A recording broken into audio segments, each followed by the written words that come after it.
Usted estuvo en París, ¿verdad? Usted no fue a Guatemala. Daniel Rodolfo, no más mentiras. Aquí dice en el estado de cuenta. Usted viajó hace 15 días a París y se gastó $8,000 en una tienda de tecnología. ¿Qué? Y mira al niño en lo que trabaja. ¡Qué pecado!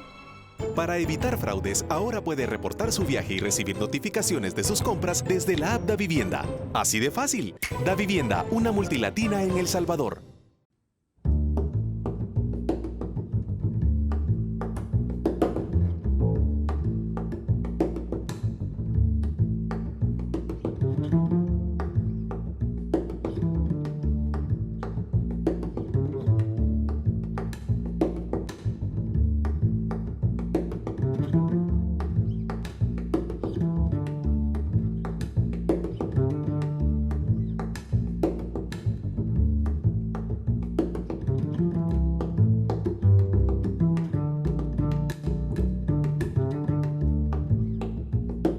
Muy buenas noches, amigos televidentes. Bienvenidos a un nuevo episodio de Focos y de su segmento Zoom, la lucha por los derechos de las mujeres, logros y desafíos. Ese es el tema que nos ocupa esta noche.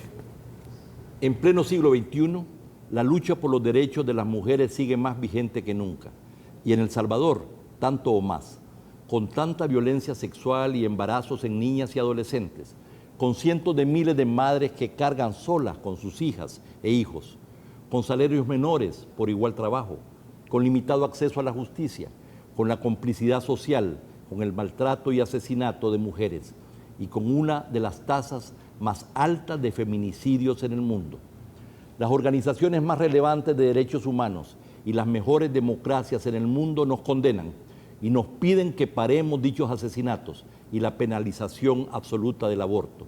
La semana pasada, el alto comisionado de las Naciones Unidas para los Derechos Humanos, Zeid Ra'ad al-Hussein, en su discurso anual ante la sesión 37 del Consejo de Derechos Humanos, se refirió ampliamente a la situación de los derechos humanos en El Salvador y particularmente a la elevada tasa de feminicidio y a la criminalización del aborto.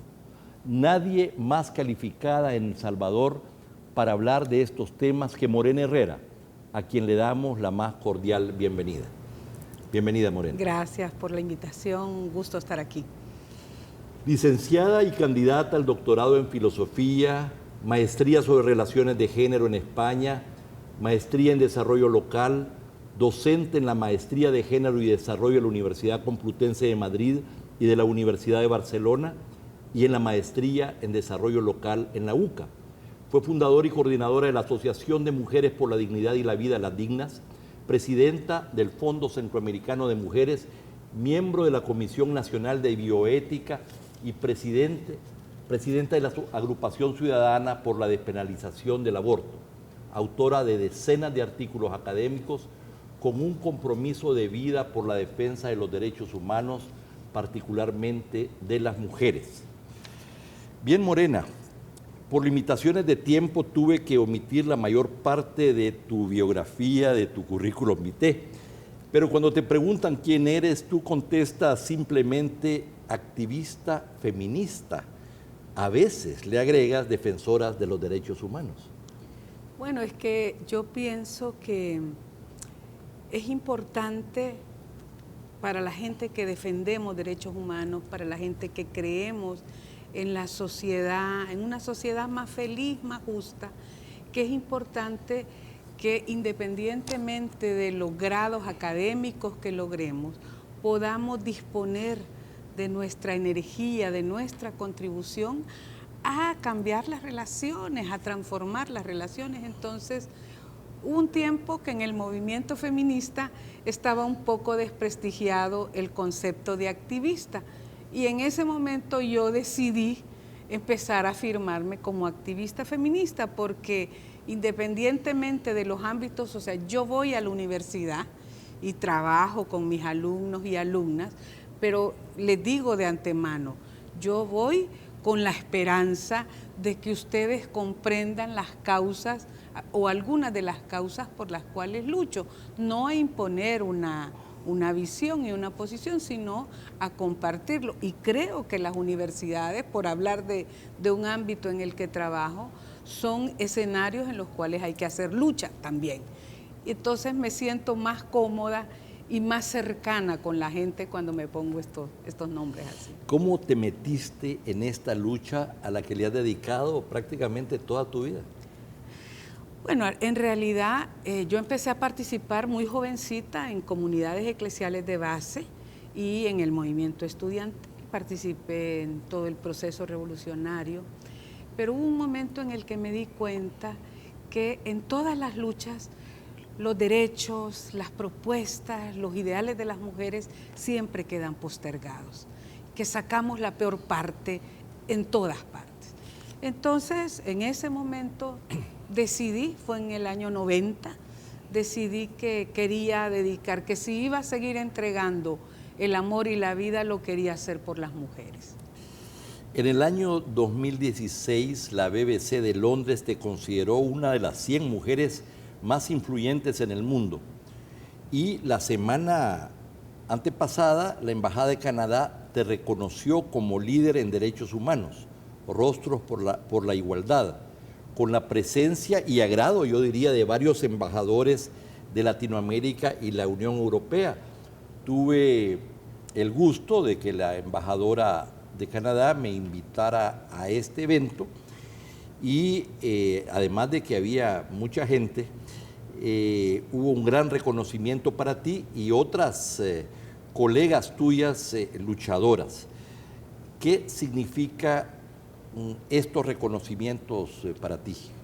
Bueno, yo pienso que estos reconocimientos tienen obviamente una dimensión personal, pero son fundamentalmente reconocimientos a esfuerzos colectivos, a luchas colectivas que hacemos con mucha gente, muchas organizaciones, instituciones.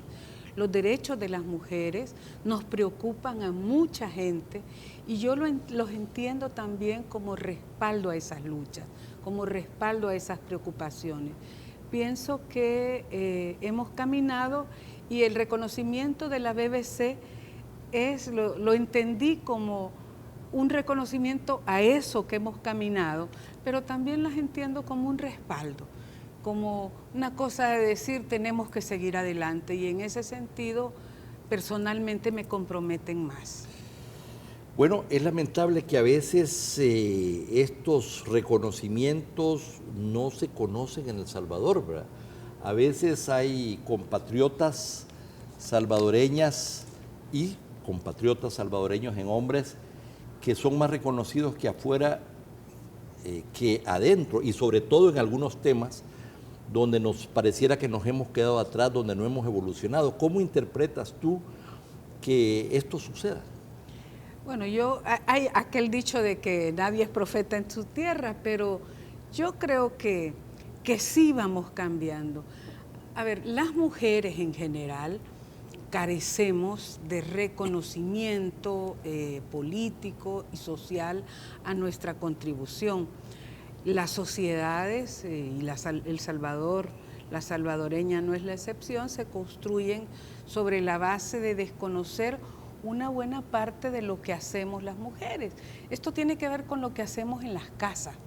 Por ejemplo, nosotras cuidamos, sostenemos el tejido familiar.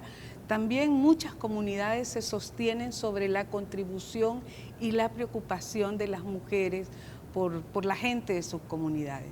Ese trabajo, esa labor, esa contribución a mantener vivos los tejidos sociales que hacen en general las mujeres no son reconocidos. Entonces, esto hace que muchas mujeres salvadoreñas sean más reconocidas fuera del país y de sus comunidades que acá. Pero yo pienso que la sociedad salvadoreña en eso ha ido cambiando.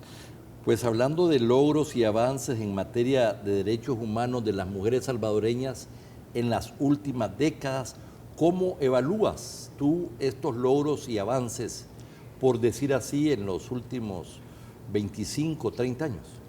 A ver, yo creo que como sociedad hemos avanzado inicialmente en el reconocimiento muy formal de los derechos, sí. Y esto en El Salvador y ha ido en paralelo en el mundo. Si pensamos, por ejemplo, que fue en la Conferencia Internacional de Derechos Humanos que se dio en 1993 en Viena, fue ahí donde se reconoció que la violencia contra las mujeres era una violación de derechos humanos, eso a nivel mundial. Hay gente que cuando se lo explicamos en los talleres no nos entiende y dice, no puede ser. Pues sí puede ser. La comunidad internacional reconoció que maltratar a una mujer era violar un derecho humano hasta en 1993.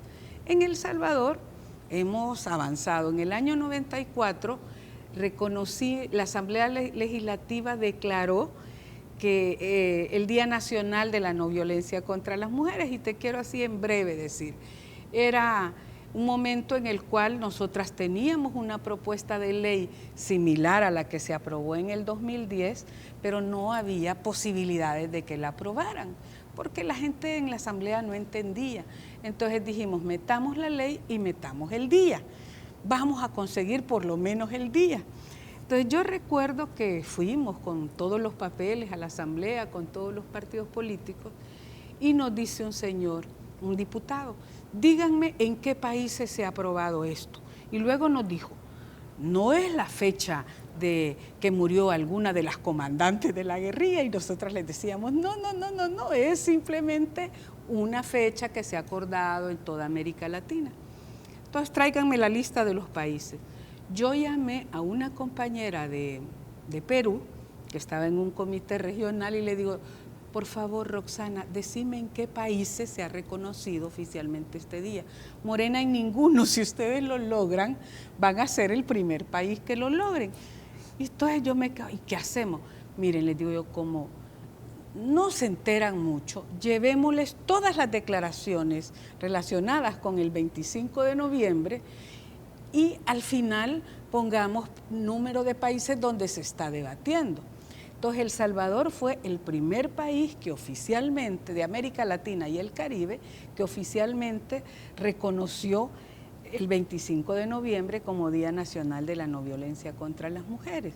Es una cosa que se conoce poco, pero que debería de ser un motivo de satisfacción. Claro, la pregunta obligada es cómo se ha traducido eso desde entonces en la no violencia. Bueno, ahora tenemos una ley especial integral para una vida libre de violencia. Es una ley buena, tiene motivos de mejorarse, eso es así, pero digamos, es una ley buena. Y tenemos algunas instituciones que han ido generando mecanismos de servicios, está Ciudad Mujer, está todas las unidades de atención especializada que se han abierto en la policía, son oficinas especializadas que funcionan los 7 días de la semana, las 24 horas. Nosotras y otras organizaciones hemos formado a policías, hombres y mujeres, para que puedan dar buena atención. Los tribunales también se han creado, los tribunales especializados para atención de mujeres víctimas de violencia y sobre todo para la violación de derechos de las mujeres. O sea, se han creado mecanismos, instituciones y leyes. El problema es que funcionan poco, que no existe todavía toda la voluntad política para empujar esto. Tenemos una ley para la equidad, la igualdad y contra la discriminación hacia las mujeres, pero se aplica poco. Ayer, por ejemplo, estaba hablando con una compañera que ha sido concejala por varios periodos y me decía, yo tengo una denuncia sobre violencia política, pero no avanza, me dice, ahí la tengo en la fiscalía. Y te puedo decir que en numerosos casos nos encontramos con que existe la ley, existen los mecanismos, pero el acceso a la justicia para las mujeres es bien difícil. Es un tema de desarrollo e institucionalidad. E institucionalidad es un tema de cultura, es una combinación. Yo creo que es una combinación de problemas. Hay un problema de desarrollo institucional, hay un problema de cultura, el machismo es muy extendido Y el machismo no es un problema solo de los hombres, es un problema también de las mujeres. Cuando las mujeres le damos más crédito a la voz de los hombres, que pensamos que pueden dirigir nuestras vidas, más que lo que podamos decidir nosotras, pues también somos machistas las mujeres. Pero vamos a tener que ir a un corte solo digo comercial. que también es un problema de voluntad política. Así es, desde dentro de las estructuras del poder mismo, y no solamente a nivel, dijéramos, de los políticos, pero de otros sectores de la sociedad también que influyen, que inciden en el devenir de nuestro país. Ya regresamos.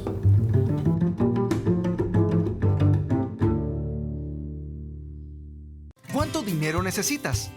Descubre Multimoney, créditos fácil de tramitar y rápidos de desembolsar, desde $350 hasta $11,000, sin trámites adicionales, sin fiador y sin orden de descuento. En 24 horas tendrás tu cheque en tu casa u oficina. Tendrás entre 48 o 60 meses plazo y puedes pagar de lunes a domingo. Pagar es sencillo, sin fila y con horarios extendidos. Multimoney, tu crédito al instante. Búscanos en nuestra página web y calcula tu cuota. Yo soy una persona curiosa por naturaleza. Dedico mucho tiempo en internet para buscar información y herramientas que me sirven mucho para poder entender mejor la física.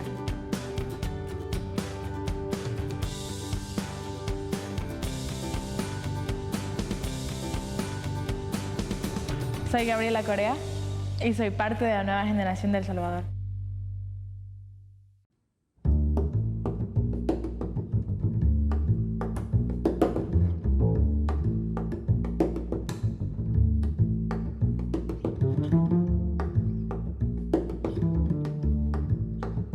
La lucha por los derechos de las mujeres, logros y desafíos es el tema que nos ocupa esta noche, conversando con Morena Herrera, una mujer comprometida históricamente con los derechos humanos y particularmente con los derechos humanos de las mujeres.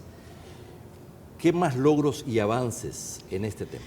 Bueno, yo pienso que un aspecto que hemos logrado avanzar es en el reconocimiento de que los problemas de las mujeres afectan a toda la sociedad, afectan a la familia, afectan a las comunidades y en ese sentido las demandas, muchas de las demandas que tienen que ver con las mujeres no solo las empujamos las organizaciones de mujeres, sino que han logrado ir permeando al conjunto de la sociedad. Y eso yo creo que es un logro importante, tanto en cambio de cultura como en cambio de contenido de propuestas. No obstante esto, hay problemas diversos que señalábamos al principio, en la entrada, y además lideramos las tasas de feminicidio en el mundo. Entonces es buena la reflexión sobre qué es lo que ha pasado, por qué no hemos avanzado más rápido, cuáles son las grandes tareas pendientes, los grandes desafíos ahora y en los próximos años. Bueno, yo creo que es importante lograr la voluntad política, como decías, no solo de las instancias públicas que tienen responsabilidad pública, ahí primero, del Estado, y cuando hablo del Estado, hablo de las instituciones, del Gobierno Central, de la Asamblea Legislativa, de la Corte Suprema de Justicia también, que tiene que ver con proteger y garantizar los derechos de las mujeres, y creo también que tenemos que avanzar en ámbitos que han sido muy descuidados. Por ejemplo, la educación integral en sexualidad, yo no me voy a cansar de decirlo, no hemos logrado que forme parte de manera extendida en todo el sistema educativo. Y esto es un déficit muy importante, porque el sistema educativo complementa la labor de educación que hacemos en las casas y le proporciona a las niñas, a los niños un nuevo ideario. Ahora creo que están empezando a hacer en el Ministerio de Educación algunos esfuerzos. También a resolver los problemas de acceso a la justicia. Eso sin duda. Ayer, por ejemplo, fue una audiencia en Cojutepeque de una muchacha que fue víctima de violación, que tiene una niña como resultado de violación, la muchacha tiene un severo retraso mental. Y la jueza, una jueza mujer, ya después de varias apelaciones, le condenó al agresor, pero le dio una condena de 3 años excarcelables a cumplir con trabajo social, y de reparación a la muchacha le dio $600. Yo preguntaba, ¿solo? Y en varias mensualidades o por varias veces, y me dicen no, una vez, una reparación. Esa es la justicia para las mujeres, y esto conecta con los feminicidios. A propósito de feminicidio y de penalización del aborto, en mi columna del jueves pasado en la prensa gráfica que le dediqué precisamente a este tema, a mí me impactó, y cito al Alto Comisionado de las Naciones Unidas para los Derechos Humanos en su discurso anual ante la 37 sesión del Consejo. Se refirió ampliamente a la situación de los derechos humanos en El Salvador, ejecuciones extrajudiciales, responsabilidad de las fuerzas de seguridad, elevada tasa de feminicidio y criminalización del aborto. Respecto a estos dos últimos, dijo: la situación de las mujeres y las niñas en el país sigue siendo profundamente preocupante, ya que las tasas de homicidio y violencia contra las mujeres figuran entre las más altas de la región y con frecuencia se cometen con impunidad. Durante mi misión a El Salvador en noviembre, me conmovió el impacto draconiano de la prohibición absoluta del aborto en el país. Desde octubre del año pasado, al menos 159 mujeres han sido encarceladas desde 1998, Bajo esta legislación, más de 20 de ellas por homicidio agravado y condenadas a entre 30 y 40 años de cárcel. Muchos dicen que de hecho sufrieron abortos u otras emergencias obstétricas y que todas las detenidas actualmente son pobres. El Salvador debe suspender la aplicación de esta legislación mal concebida e inmediatamente revisar todos los casos en que las mujeres han sido detenidas por delitos relacionados con el aborto. Es decir, Morena, aquí no estamos hablando simplemente de un problema, de una denuncia, de un señalamiento de la más alta autoridad mundial sobre la materia. Esto le plantea al Estado salvadoreño un problema muy serio con los países y las instituciones democráticas del mundo entero. Este es un problema de Estado. Exactamente, y hace falta que se comprenda, sí, por parte de las instituciones, porque, a ver, y no solo es lo que nos miran desde fuera. Yo quiero decir que este problema afecta principalmente a las mujeres y a las niñas que viven en situación de pobreza. A ver, no vemos niñas embarazadas de colegios de gente rica, pues, que puede pagarlo, pero sí vemos a muchachitas embarazadas en casi todas las escuelas, o que tienen que abandonar las escuelas, pues, porque han sido embarazadas como resultado de violaciones sexuales. Lo que es importante también es que sepamos que la sociedad también ha cambiado. Por ejemplo, 8 de cada 10 personas, 10 ciudadanas en El Salvador, piensan que es importante que los médicos realicen procedimientos científicos y científicamente avalados ante embarazos inviables. O sea, 8 de cada 10 es el 80% de la población. ¿Qué significa esto? Que en El Salvador se continúa obligando a mujeres a continuar embarazos cuando ya está confirmado que ese feto no va a sobrevivir. Y eso pone en riesgo su vida. Esto me lleva precisamente al tema que la demanda de ustedes no es despenalizar el aborto de manera indiscriminada como método anticonceptivo, para ponerlo en términos más extremos. ¿Cuáles son los casos excepcionales en los que estaría justificado un aborto y cuál es la propuesta? Bueno, tiene que ver con aquellas situaciones en las cuales la mujer embarazada, la adolescente embarazada, la niña, enfrenta un riesgo a su salud o a su vida. Hay situaciones que tienen que ver con enfermedades preexistentes, por ejemplo, el cáncer, la cardiopatía. El Faro hizo hace poco una investigación, publicó una investigación de una muchacha, tenía 34 años, 3 hijos que han quedado huérfanos, y ella tenía un corazón muy grande, pero antes del embarazo ella no lo sabía. O sea, el problema se agudizó en las primeras semanas del embarazo.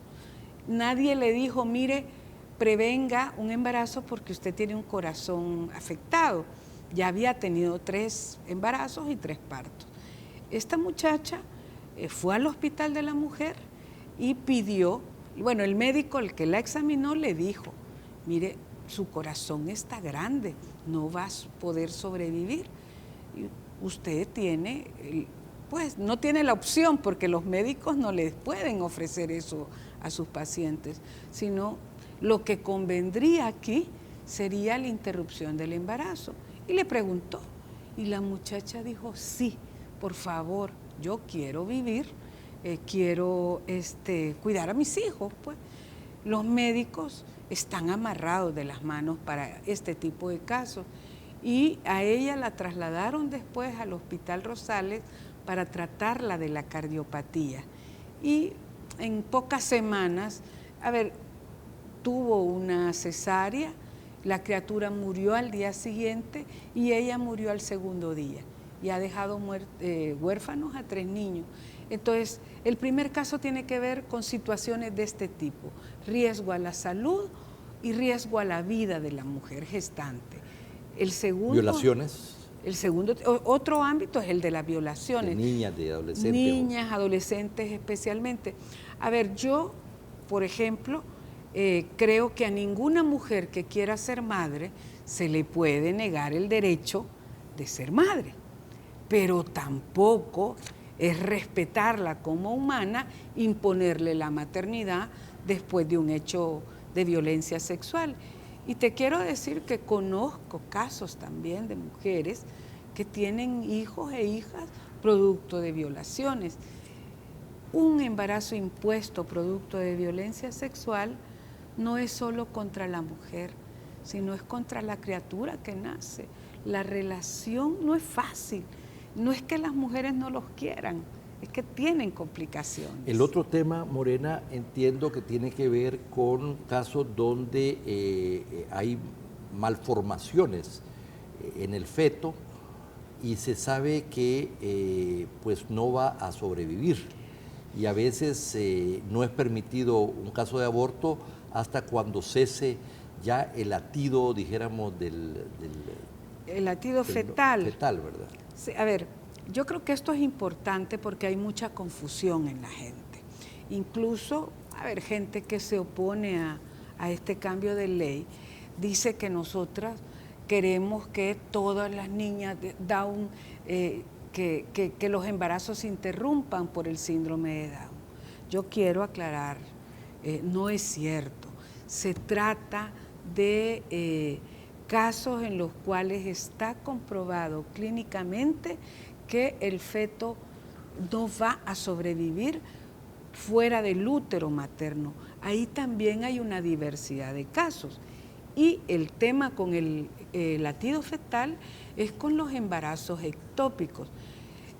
Ecto quiere decir fuera, tópico quiere decir lugar. El lugar adecuado para un embarazo es el útero.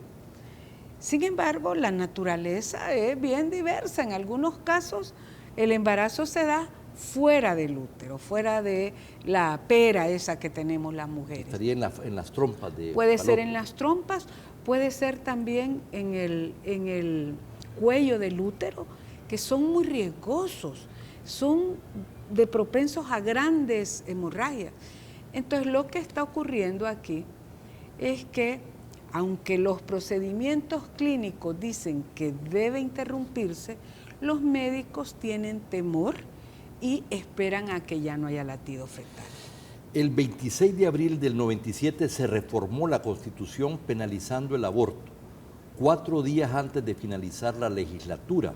El proceso que condujo a dicha reforma fue caracterizado de apresurado, antidemocrático y tensionado por intereses electorales en una de las investigaciones más rigurosas sobre la historia legal de dicho delito, del señor Feussier, pasado y presente del delito del aborto en El Salvador, hecho en el Departamento de Ciencias Jurídicas de la UCA. En dicha reforma constitucional se introdujo en el artículo 1 que se reconoce como persona humana a todo ser humano desde el instante de la concepción. ¿No impide, Morena, este artículo que se legisle despenalizando el aborto en determinadas situaciones excepcionales? Bueno, ya la Sala de lo Constitucional ha dado una amplia argumentación en torno a que existen situaciones donde hay colisión de derechos y en tales casos, dice sentencias, la 1898, que la dieron en 2007, y el año pasado, que también han dado una amplia argumentación, han dicho claramente, no hay derechos absolutos. En los casos donde hay colisión, colisión es como un choque de derechos, pues, ¿verdad? Hay que regular para que pueda aplicarse procedimientos concretos. Y dice la Sala, no siempre va a prevalecer el derecho del nasciturus sobre el derecho de la mujer gestante, y no siempre el derecho de la mujer gestante va a prevalecer. Hay que hacer una ponderación. Entre muchas de las personas que son parte de lo que se puede llamar el movimiento Provida, ustedes son señaladas como que ustedes están a favor de los abortos y en contra de la vida.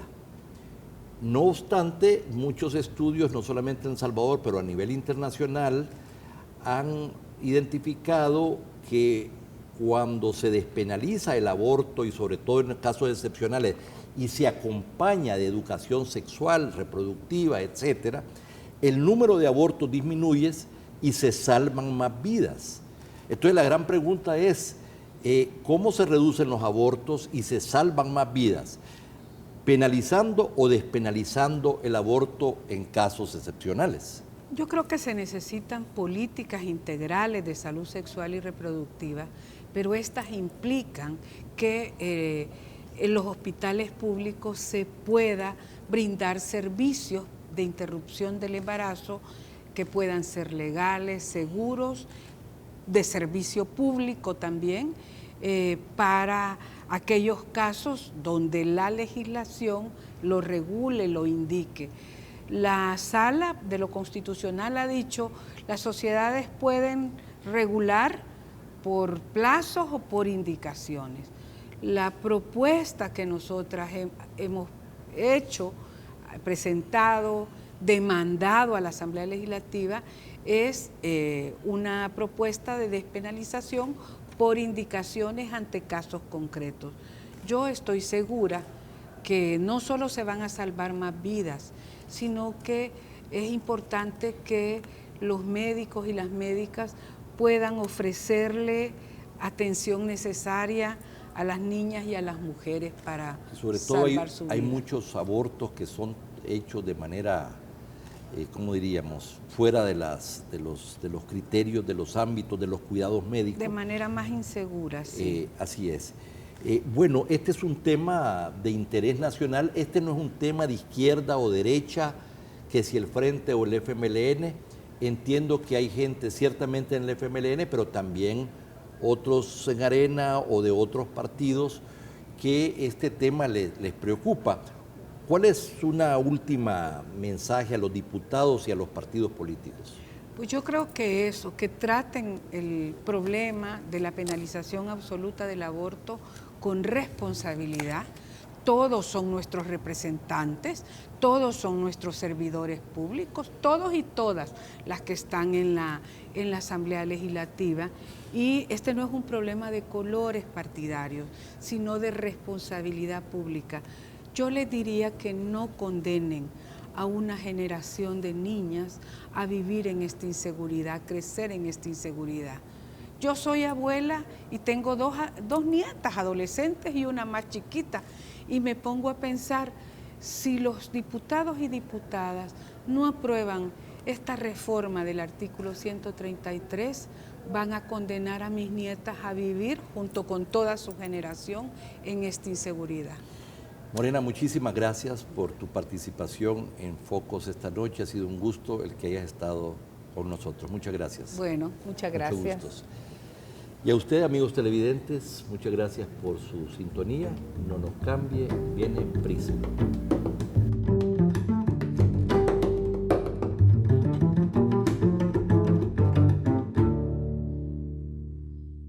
¿Cuánto dinero necesitas? Descubre Multimoney, créditos fácil de tramitar y rápidos de desembolsar, desde 350 hasta $11,000, sin trámites adicionales, sin fiador y sin orden de descuento. En 24 horas tendrás tu cheque en tu casa u oficina. Tendrás entre 48 o 60 meses plazo y puedes pagar de lunes a domingo. Pagar es sencillo, sin fila y con horarios extendidos. Multimoney, tu crédito al instante. Búscanos en nuestra página web y calcula tu cuota. Pasa el número 20, número 20. Para trámites del DUI, haz tu cita en línea. Programarla es fácil. Entra a www.dui-mediosb.com. Haz clic en el icono de cita en línea. Llena los datos. Escoge fecha, hora y DUI Centro. Confirma por correo y listo. O también hazlo llamando al 2555-1900. DUI Centro. Identificando a El Salvador, Mühlbauer y Registro Nacional de las Personas Naturales. Yo soy una persona curiosa por naturaleza. Dedico mucho tiempo en internet para buscar información y herramientas que me sirven mucho para poder entender mejor la física.